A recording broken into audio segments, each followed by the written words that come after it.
Okay,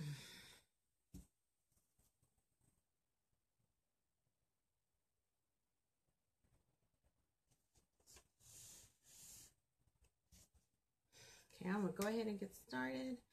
Hello, I am Regal from RegalCameron.com. I am an author, speaker, and a life coach. I empower women to face their fears, let go of their pain, and get past their anger. So they can heal the child within so the adult can live. You can find me at Facebook and Instagram at Regal T. Cameron, and you can find me on Twitter at Regal's Gems. Hello, I see that a couple people jumped into the Facebook Live. If you tap at the bottom, hit the notification, then I'll be able to see you and give you a proper greeting. Welcome into the Facebook Live tonight. I am the author of Divine Intervention, a daily devotional inspired by the Holy Spirit.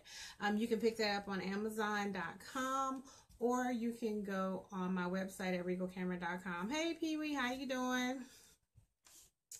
So I'm going to go ahead and get started on the Facebook Live I have for tonight.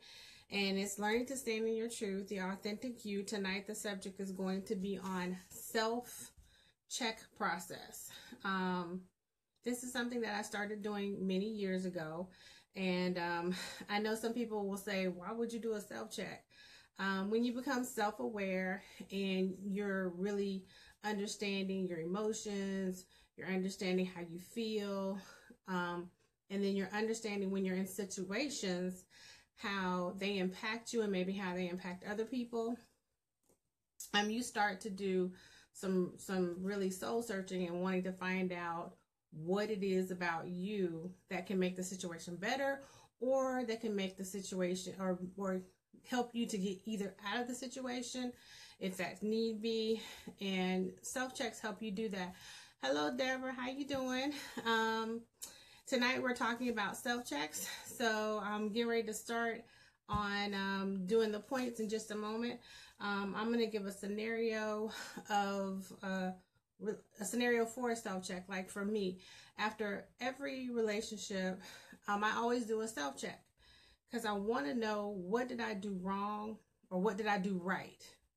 And I really take a hard look at my part, because a lot of times relationships don't end just because the other person didn't want to be bothered with you anymore.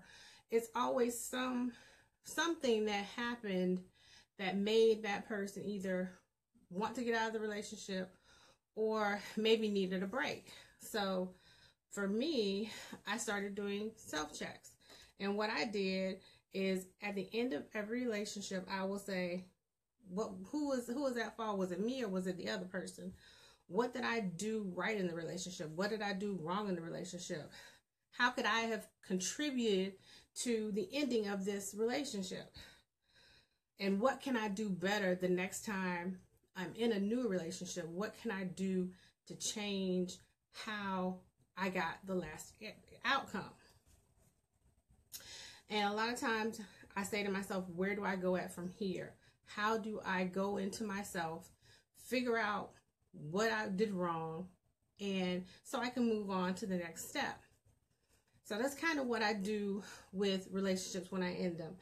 And a lot of times when relationships end, sometimes it can happen during a season change. Sometimes it can happen, it can happen at any time.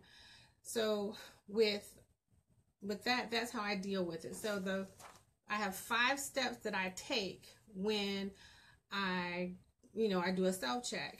And I really started doing self-checks back in my late 20s. It was when I had the epiphany of that I was really that angry black woman. And I had to really check myself, because I wasn't a positive person. I was really angry at men, angry at the world, angry at what happened to me when I was a kid, angry at my mom. I was just really angry. And when I realized that, I was like, ooh, that's not good. I had an epiphany. Hi, Sherry. How you doing? So what I did, the very first thing that I did in my self-check, or actually what happened and made me move to the next level in doing self-check, was I had an epiphany. When you have an epiphany, it's a moment of clarity, a moment of revelation. Hi, Tamika. How you doing? There's my writing coach. Hi, girl. Um, so when you have an epiphany, that moment of clarity, that moment of revelation, that's the time that you need to review your life. That's the time that you need to know, where do I go at next? What did I do in my past that allowed me to get this point to where now I'm having clarity? And once you do that, then that's your starting point. You get clarity on what needs to be done in your life. The second point is review how you see your life. Are you a negative person? How you see yourself as well. Are you a negative person? Are you a positive person? And if you're a negative person and you don't want to be that way, then you start taking steps to not being a negative person. That means you have to really do some soul searching. Figure that thing out. What is it about me that has made me such a negative person? And what I had to do, I had to review. I was angry. I was really just pissed off. And once I realized the root of my negativity, then I was able to change that. And the way that I started to change that, yep, you have to train your mind. Yep. And what I did was, I said to myself, I don't want to be like this anymore. I don't like the person that I've become. This is not who God created me to be. I really need to check myself. I really need to get myself out of this feeling of just being angry at people. So I had, for me, to get rid of the negativity, I had to release some people. I had to let go of some negativity. Hi, Shalonda. I had to let go of some negativity. And some things fell off right away. But then other things took a while. So that's how I dealt with the negative and positive, the positive thing. The third thing is reviewing my relationships. I had to review my relationships. And when you go through a self-check, you got to review your relationships. Because sometimes the relationships that you're in don't fit in the space to where you're going. Because a lot of times when you're in a spot and there's a shift, that shift is there because God saw something that he needed to get out of you before he moves you to the next level. So in that shift, you got to check the people in your past and in your present. And when you check the people that's from your past, you got to see if you still have some residual anger, some residual feelings going on with that person. And if that person from your past, if they keep popping up in your present, like I had a friend, I moved up to Maryland in 2005. I met her on my first job. Yeah, those negative friends, yeah, were the worst ones for me. I understand about that. Thank you, Sherry. So I met her at my job. It was my first time being up north. You know, I'm a Southern girl. I'm born and raised in Florida. I went in the military for a few years, got out, went back home to the South. Because there is nothing like the South. But moving up north in Maryland, people do things different. People say things different. People act different ways. They don't really have that Southern hospitality where everybody speak, hey, how you doing? They don't do that. They don't do that, especially on the train. Everybody look mad. Everybody look like they want to fight. And I remember the first 3 months I was up here, I was all smiling. Hey, how y'all doing? I'm on the train. And people looking at me like, what is wrong with her? Why is she smiling? What is she so happy about? And then I realized that they were that's just their game face on the train. Hey, Tamisha. Hey, Tamisha. And I had to really understand that, you know, up north, people don't be, you know, walking around saying, hey, how you doing first thing in the morning on the train. They trying to play that game face to make sure don't nobody bother them. But anyway, I digress. But going back to the past and present, friendships. You need to know who, when you're reviewing relationships, past and present, who and what type of people are around you. Okay. Oh, story. Got it back. There we go. Okay. For the girl from my job, she was really, really nice. We got to be really close friends. But I realized after being friends with her for a while, I started to see her relationship. She was in a really bad relationship and she wanted out of it. We're bold and very aggressive. Oh, you from Chicago? Okay. So you understand exactly what I mean by being on the train. And, she was in a really bad relationship and she wanted to get out of that relationship. So she started kind of asking me, Regal, what should I do? How should I handle this? And it was an abusive relationship. So I gave her some suggestions, told her what she could do, but she had to really make up her mind to be out of the relationship for good. Because once you cut it off, you can't keep running back to an abuser. Because if you do, that's just letting them know, hey, that you really don't want to leave them. You really don't want to get rid of them. So she did what she needed to do to get away from him. And she got away from him. And we were friends, real solid. Yeah. Hey, great job. I'm running to. Okay. And she was doing really, really good. Oh, running to appointment. Okay. See you later. Thank you, Shalonda. And we were really tight for about 2 years. And then after that, we kind of faded away. And I really didn't understand why we faded away. But then about 3 years after that, we kind of reconnected as friends. And I found out that she went back to the guy. So she kind of pulled away from me because she knew I was going to say, you shouldn't have went back to that dude because you know he was beating on you. You shouldn't really. But, you know, I can't really, when you have someone in that situation, you can't really make them do anything. You can only give them a suggestion. I wouldn't have pushed her away. I would have just loved her, but I would have kept it at a distance. I would have been like, no, you can't. We can't, you know, be hanging out like that because I don't want to get caught up in their mess. So, hi, Jaquan. So, I just kind of, when we reconnected, I realized, and she told me what happened, and I realized then that she really wasn't the close friend that I needed in my life, because we were on two different levels. She was doing one thing, I was doing another thing, and it wasn't that she wasn't a good person, she was just in a different space, and I had to understand and realize that she was not going to add to my life. I realized that she was going to subtract to my life. So she left the friend category. I put from the friend category, and I moved her over here to the associate category. So you got to know where to put people. And sometimes you have to just kind of wipe your hands and just be done with it. So that's reviewing relationships. That's number 3. Number 4 is reviewing where you are spiritually. Looking at what you need, what needs to be improved in your spiritual life. How is your relationship with God? Do you have a strong relationship with God? Do you have a relationship with God? Do you spend prayer time? Do you have study time? Do you meditate on the word? You know, what is it that you do to help yourself spiritually? Because you have to feed your spirit with the word. And that's okay. People are in our lives for different seasons. This is very true. People are in our lives for different seasons. You know, every season has a reason. Sometimes that reason is for a little while. Sometimes that reason is like bye-bye. So, but for now, number 4, reviewing your spirituality. What is your relationship like with God?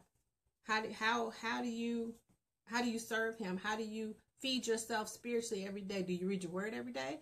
Do you are you listening to gospel music? Meditating? Do you what is it that you do to feed your spirit? You have to feed your spirit, because a lot of stuff gets in our spirit and it can throw us off. But if you're in your word, you're studying your Bible, you're meditating, you're spending time with God, you're in your prayer closet, it helps to keep you balanced. So it's good to have a spiritual relationship with God. And number 5, taking action over the changes you have identified. So if you identify that you need to forgive, you need to go through a process of forgiving people in your life, then that's what you do. You go through that process of forgiving people in your life. If you find that you have a lot of negative people in your life, get rid of them negative people. They suck the life right out of you. So you don't want to be around those type of people. If you find that you need to be more studious with your studying the word, then do more studying. If you find out that you need to do some more self-improvement exercises or self-help exercises, or do some more research on how can you make yourself a better person, then you do that. When you find that there is a change that needs to be made, it could be your attitude. If you need to change your attitude and have a better attitude, that's what you do. If you need to exercise more, taking care of your body, taking care of your temple, if you need to do that too, that's what you do. Number 5 is all Yes, number 5 is yes, it is. It's all about accountability. If you identify the change, you got to make the change. And when you make the change, literally you will shift into another level. I know. I've done it. I've been there. I'm happy. So you have to really, really, really, really want to look at yourself. Now, if you really ain't ready for change, you don't need to do this. If you really ain't ready for change, you don't need to do it. But if you are ready for change, if you are ready to make a difference in your life, if you are ready to step out on purpose, if you are ready to say, I no longer will accept less than the best, then it's time for you to start doing self-checks. And I'm going to go over them again. Number 1, you must have an epiphany moment, meaning you must have a moment of clarity, a moment of revelation. You must have a starting point of where you realize that there is some change that needs to happen. Number 2, review how you see your life, how you see life. Are you a negative person? Are you a positive person? You have to really look at yourself, look within your heart, see what it is that's in your heart that nobody else can see, that nobody else knows, that secret that you ain't never told nobody about. Have you ever addressed it? Have you ever brought it to the forefront? Have you ever dealt with yourself? That's what you have to do. You have to deal with yourself and be honest with yourself. It's okay if you're honest with yourself, because it don't make no sense to lie, because, don't nobody else know, but God know. So you might as well tell the truth and deal with it. Number 3, reviewing your relationships, past and present. Who and what type of people are around you? Do they add or subtract to your life? Number 4, reviewing your spirituality. Do you have a relationship with God? Do you study? Do you pray? Do you meditate? Hey, Mike, how you doing? Hey, classmate. So what are you doing with your life? Reviewing where you are spiritually. That's a self-check that really can just having a relationship with God and studying, praying, meditating, that alone can push you into the next level of your life. And number 5, taking action over the changes in your life. If you be true to thine own self. Wow. We wear too many masks. Oh, so true. Oh, thank you, classmate. Thanks, Mike. So, and number 5, finally, taking action over the changes you have identified. As Sherry said earlier in the broadcast, she said accountability. Number 5 is key.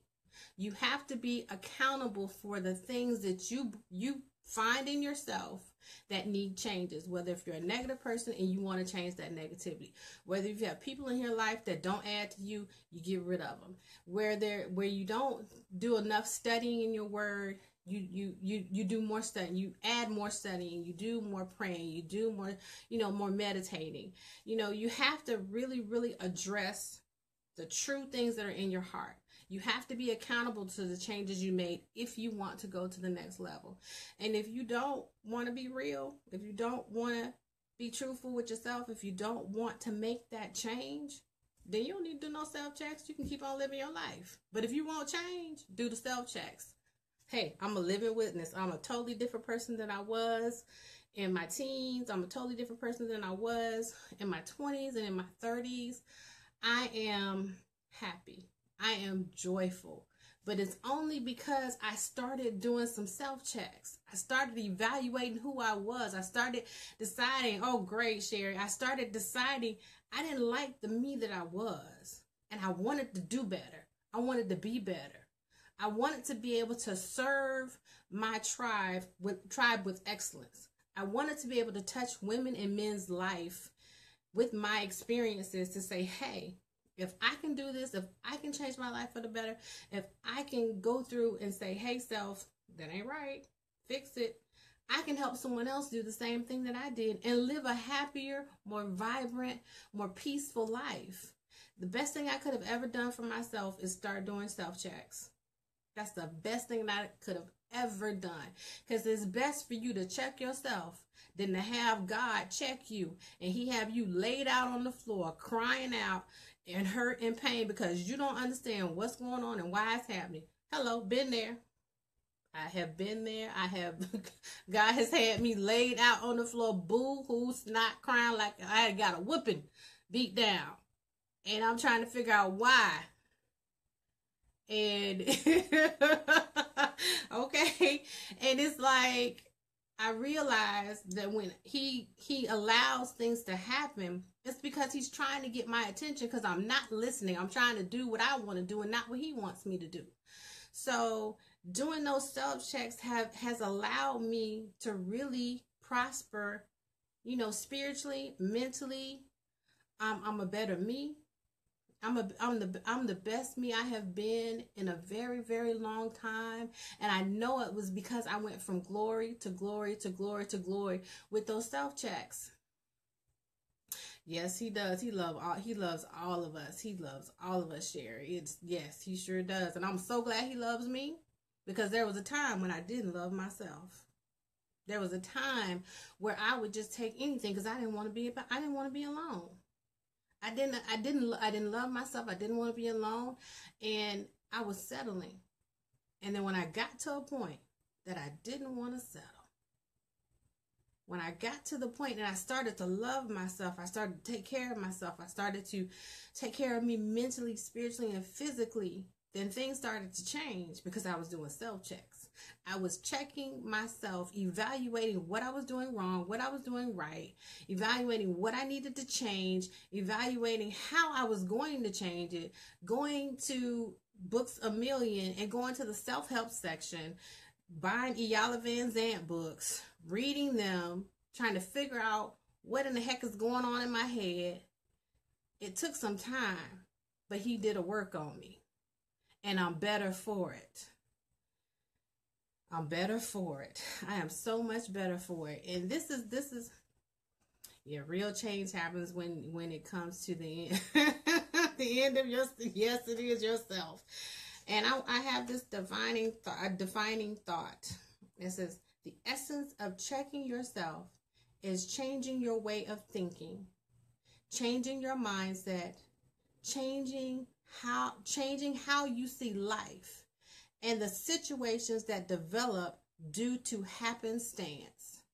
You must decide to take control of your life and not let your life control you. That's my defining thought for the self-check. I am the author of Divine Intervention, a daily devotional inspired by the Holy Spirit. You can pick it up on Amazon, or you can go to my website at RegalCameron.com. The Mask Behind My Pretty. Yep, that's it. The Mask Behind My Pretty will be out. Hopefully, I'm shooting for actually November or December pre-sales. Hopefully, I will have everything up and ready for pre-sales in October 2017. I'm going to be doing a small book tour, and I should have the dates by the end of August 2017. If you would like for me to come to your city and do a small book party, I would be more than happy to do so. And I will have the dates available for when I'm ready to travel. Thank you for watching this Facebook Live tonight, and I would like to say thank you to my replay viewers. If you like what you see, you can tap on the screen, or you can, if you want to contact me, you can go to my website, and you can go to the contact section and shoot me an email. You can find me on Facebook and Instagram at Regal T. Cameron. Thank you, Sherry. And on Twitter, you can find me at Regal's Gems.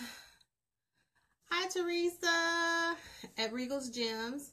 And remember, learn to love yourself first. Do for yourself first. Love yourself first before anyone else. Then you can serve someone else from your overflow. Have a good evening. Good night, everybody. Hi, Teresa. I'm getting ready to leave. You can go back and look at the replay, okay? Bye.